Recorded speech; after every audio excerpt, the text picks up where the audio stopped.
Hoje eu vou falar com vocês sobre uma plaquete poética de uma poeta mineira chamada Ana Martins Marques. Mas antes disso, curte esse vídeo aqui e se inscreve no canal se você já acompanhou Literatura BR há bastante tempo. Ou se você chegou aqui agora também, tanto faz. Eu vou falar um pouco sobre a plaquete de Uma Outra Ilha, da Ana Martins Marques, como eu falei, uma poeta mineira, e que faz parte lá do Círculo do Livro, essa plaquete aqui. Para quem não conhece o Círculo do Livro, olha só, o Círculo de Poemas. Para quem não conhece o Círculo de Poemas, provavelmente leva esse nome baseado aí no Círculo do Livro, que ficou bastante conhecido, né? E é um clube do livro, um clube do livro que você paga uma mensalidade que você recebe um livro de poesia e uma plaquete poética todo mês. Tá? Isso aqui não é publi não, mas eu sei dessas informações, tá aí publicamente aí na internet. E eu tenho alguns livros que eu comprei e também tenho outros que a própria editora, a Rita Matar, uma das editoras, me enviou. E esse aqui da Ana, eu comprei no final do ano passado, quando estive em São Paulo, depois de ter ido à Flip. E eu vi lá na livraria da Megafauna e acabei comprando. Por quê? Por ser Ana Martins Marques. Eu já tenho as outras obras da Ana, já li, e acho que a Ana é uma das nossas grandes poetas contemporâneas que nós temos aqui no Brasil. Eu conheci a Ana Martins Marques por meio de uma antologia, acho que se chamava Antologia 2000, se eu não estou enganado, e era uma antologia que foi produzida pelo Sérgio Com, uma antologia branca, verde, amarelada, assim, um pouco um verde-limão, e lá tinham diversos nomes da nossa poesia brasileira contemporânea. E lá eu vi esse nome, Ana Martins Marques, e tinham acho que uns 4 poemas. Eu gostei bastante, tentei comprar o livro dela pela internet na época e eu acho que eu não encontrava. Mas encontrei o contato da Ana e mandei uma mensagem para ela e ela me respondeu pedindo meu endereço e enviou A Vida Submarina para mim, autografado, tenho até hoje, guardo com muito carinho. E aquele livro, A Vida Submarina, eu lembro que na época que eu li eu gostei bastante. Gostei bastante mesmo, e daí então eu comecei a acompanhar o trabalho dela até hoje. Então eu fui com muita gana ler essa plaquete poética da Ana Martins Marques, e eu acho que talvez essa plaquete não seja a melhor porta de entrada para a obra da Ana, e eu vou dizer por quê. Na verdade, eu sou um pouco contra essa minha própria afirmação, porque eu acho que não existem portas de entradas melhores, né, para você ler a obra de um autor ou de uma autora. Mas eu acho que existem muitas vezes alguns livros que contribuem muito para que a gente goste do que um autor ou uma autora produz. A Ana Martins Marques, aqui neste poema, porque é um grande poema, essa plaquete, que tem mais ou menos umas 30 páginas, mais ou menos, e ela traz algumas vozes que acabam contribuindo para uma certa erudição do poema e para uma certa dissonância de temas, mas que ao mesmo tempo possui um fio narrativo levando essa sujeita lírica que está nos contando o que está nos contando. Então, à medida que eu lia, eu ficava pensando, cara, esse livro não está igual aos outros, né? Esse poema, ele não está igual aos outros que eu já li da Ana nos outros livros dela. E fui achando que estava um pouco diferente. E conversando com uma outra pessoa, assim, eu não gostei muito, Nathan, e tudo mais, eu fiquei pensando e disse para ela, eu não sei se eu gostei tanto, mas eu acho que é porque há outras vozes que não apenas da poeta que a gente conhece. Então eu acho que a gente tem que levar isso em consideração. E eu me lembro que eu falei assim, conhecendo Ana Martins Marques enquanto poeta, nada é por acaso. Então eu acho que a gente tem que partir por aí. Para além do nosso gosto, tentar compreender um pouco também a estrutura do livro. Porque tem muito disso. É claro que um livro ele sempre vai bater com o nosso... gostei demais, então vou indicar. E não gostei nem um pouco e também não vou passar para frente. Só que, enquanto leitor de poesia, e para quem me acompanha sabe, eu sempre penso na estrutura do livro. E como eu acompanho essa poeta, a primeira coisa ao fim foi, eu não gostei tanto desse livro, mas eu quero pensar sobre ele. Por que eu não gostei tanto? Porque talvez eu queria encontrar a sujeita lírica, as vozes que eu já havia encontrado nos outros livros. E aí é um problema meu enquanto leitor, porque eu vim com uma certa, como é que eu posso dizer?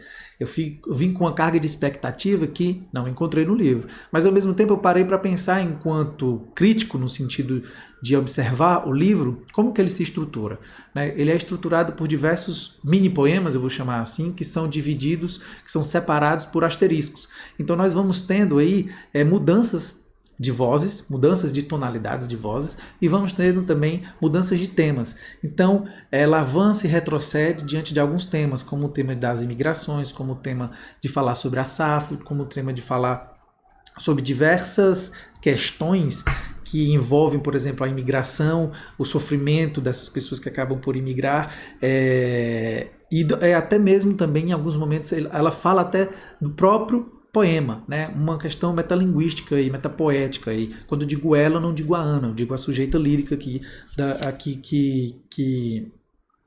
nos lê os poemas, né? E deixa eu ver se eu acho aqui um exemplo que eu tinha marcado aqui para mostrar para vocês como a gente pode ter uma certa dissonância das vozes, por exemplo, do que a gente vai encontrando. Porque ela deixa claro na nota da autora, ao fim, que ela se utiliza de trechos, né, e literais de matérias, e também utiliza como referência alguns outros poetas, como a Anne Carson, como é o nome dele aqui? O Leonardo Mário Ferraro, a própria Safo, Maria João Ribeiro Picas Carvalho. Então, a gente vai tendo toda essa construção por meio disso tudo. Eu vou pegar aqui, eu não estou achando a minha marcação, mas, por exemplo, tem um mini poema que começa assim: Cemitério marinho, o mar come carnes, e as devolve espumando, arrota as rotas, cobre que num bote abate gente, brilhando brilhantes azuis. Asterisco. Agora, a cada vez que abro o Facebook, surgem entre as postagens vídeos sobre acampamentos, crianças, tendas brancas e azuis. Sem som, eles começam a rodar sozinhos. Asterisco. O poema vem do canto, de Jean Christopher Bailey, no ensaio E se recorda de ter sido cantada. Aqui são 3 mini-poemas, que eu estou chamando de mini-poemas, né, que estão estruturados dentro desse grande poema. Então eu ler assim, recortado, para vocês, pode não ter um contexto, né? Então é importante ler todo o poema para vocês entenderem como essas coisas vão se ligando. Mas é muito bom, por exemplo, nesse primeiro que eu li, como algumas outras coisas também vão surgindo e mostrando também a verve, né, que a gente costuma falar, a verve poética aí da poeta, né? As questões da sonoridade, né? Cemitério marinho, o mar. Mamama. Come carnes e as devolve, espumando, arrota as rotas, cobra que num bote abate gente, brilhando brilhante azuis. Não preciso explicar muito, né? Vocês escutaram a sonoridade das palavras e os significados que isso traz dentro do contexto em que o livro está inserido. Logo depois, né, a gente vai para a parte do agora, a cada vez que abro o Facebook, surgem entre as postagens vídeos sobre acampamentos, crianças, tendas brancas e azuis. Sem som, eles começam a rodar sozinhos. Como se você estivesse passando no feed e vendo os vídeos ali no silencioso, você vai vendo agora vídeos no Facebook de acordo com os temas que você está pesquisando, ou no caso aqui, nos que a voz aqui está escrevendo, ou que está observando. Porque muitas vezes a gente está lendo matérias na internet e vídeos nos são sugeridos por onde a gente passa, né? Seja nas redes sociais, seja por outros sites, enfim, tudo isso vai se relacionando. E é curioso como ela busca, né, a partir do título de uma a outra ilha, já a sensação para que o leitor ou a leitora compreenda uma ideia de travessia. De uma a outra ilha. Como que você vai de uma a outra ilha? Você precisa atravessar o mar, né, o oceano, para chegar de uma a outra ilha. Mas quem chega de uma a outra ilha? Quem são essas pessoas que desejam chegar de uma a outra ilha? E aí a gente vai entendendo que essa ilha, na verdade, são os imigrantes. Mas ao mesmo tempo tem uma passagem muito bonita que vai falar que nós mesmos somos as ilhas, né? E a ilha, ela é conceituada porque existem outras ilhas próximas, não porque ela é rodeada de oceanos. Tem isso aqui no poema e eu achei essa parte muito, muito bonita, assim. E é muito bom porque, por exemplo, falando agora em voz alta sobre tudo isso que eu estou falando para vocês, a gente vai percebendo o quanto a poesia, ela precisa muitas vezes ser relida, ser revista. É um poema, é um grande poema que precisa ser relido. Na primeira vez que eu li, eu não gostei tanto, mas eu marquei diversas passagens que me interessaram. E o tema, por si só, está linkado com o título do livro e toda a travessia do poema, como ele é estruturado, entre essas indas e vindas. Por exemplo, se a gente pensar nas dificuldades que esses imigrantes muitas vezes carregam quando eles saem de um local para outro em busca de uma salvação quase impossível, quantas vezes eles vão e voltam, por exemplo, em cima de um barco dentro do mar, né, sobre o mar, na verdade. Então, É muito louco isso, assim, e como ela vai se referindo aqui, eu acho que ela prefere voltar a Safo, e eu ainda não descobri porquê, então por isso que eu quero reler.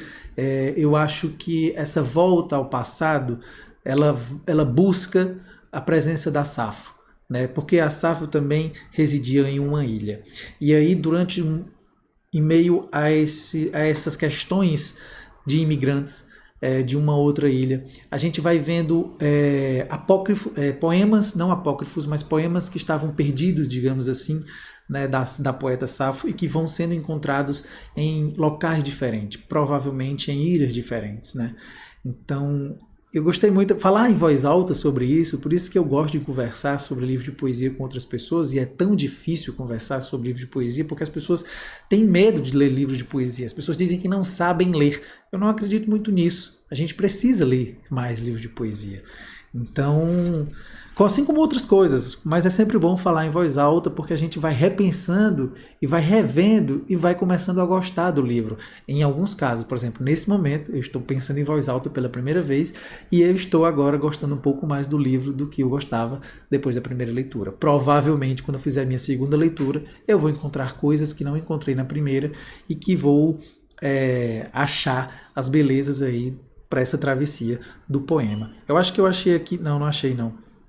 Não achei a parte que eu queria falar para vocês, mas bom, fica aí a minha dica para que vocês possam ler De Uma Outra Ilha, da Ana Martins Marques, né? Essa querida, uma poeta maravilhosa e que publicada pelo Círculo de Poemas, tá bom? Não se esqueçam de curtir esse vídeo e se inscrever no canal.